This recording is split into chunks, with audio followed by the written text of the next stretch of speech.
What are the Beltway politicians buying with all the hundreds of billions of dollars they are spending? They are buying what politicians are most interested in: power. Explain that notion. There are things that the government is authorized to do under the Constitution, and other things that they're not authorized to do. But by simply spending a vast amount of money, you acquire the right to do them. For example, you can fire the head of General Motors simply because you spent all that money buying, rescuing General Motors. There are all kinds of programs that the federal government imposes on the states, which they have no authority to do, but they impose them because they make the receipt of federal money contingent on doing what they tell you in Washington. And so the powers that were set out in the Constitution and limited become expanded by this process.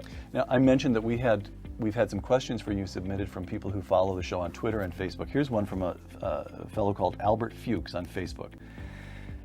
And he points, I'll paraphrase because it's a little bit long here. Milton Friedman said a major reason for the growth of government is that special interests are concentrated, but the general interest is diffuse.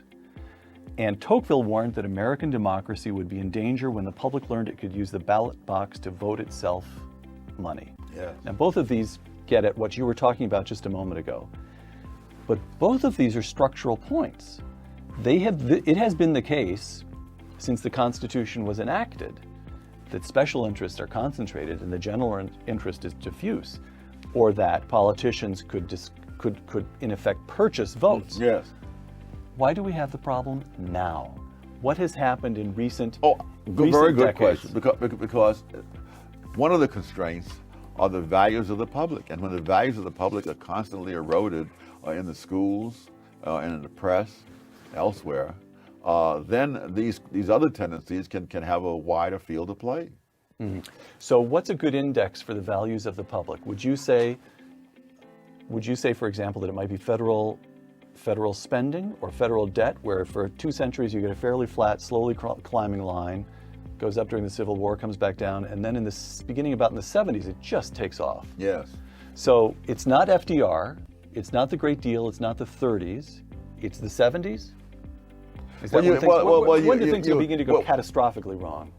I would say it was the Great Depression. Most people are unaware that prior to the 1930s, the federal government never intervened in the economy to get us out of a recession.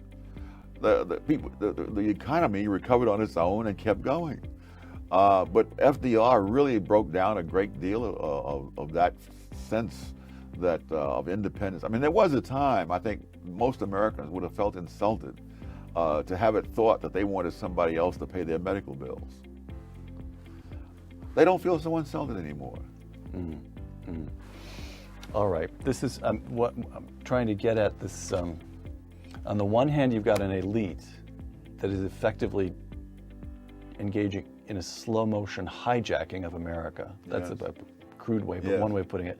But at the other hand, you've got more and more Americans who either like the idea of being hijacked, are too worn out to fight it anymore. I'm trying to get your sense of the extent to which the public itself is dispirited. Well, the ideas of the 60s, the idea that if you had a grievance, you didn't have to obey the law.